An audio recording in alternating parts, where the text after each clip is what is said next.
Alam nyo guys, habang nag-scroll ako, habang nanonood ako ng mga videos, um, meron akong notification about sa ganito na naman.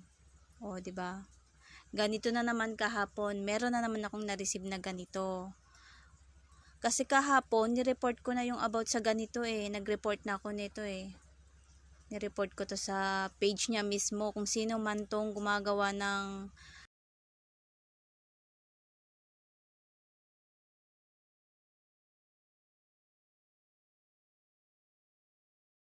nyo. Salamat sa pagsang-ayon sa pakipagtulungan sa amin upang lumikha ng isang ligtas at malusog na online sa kapaligiran para sa komunidad. Help support Facebook Business Meta. Pero alam kong hindi to totoo. Kasi tignan nyo naman tinatag. Kung meron mang nagtatag sa inyong ganito, please wag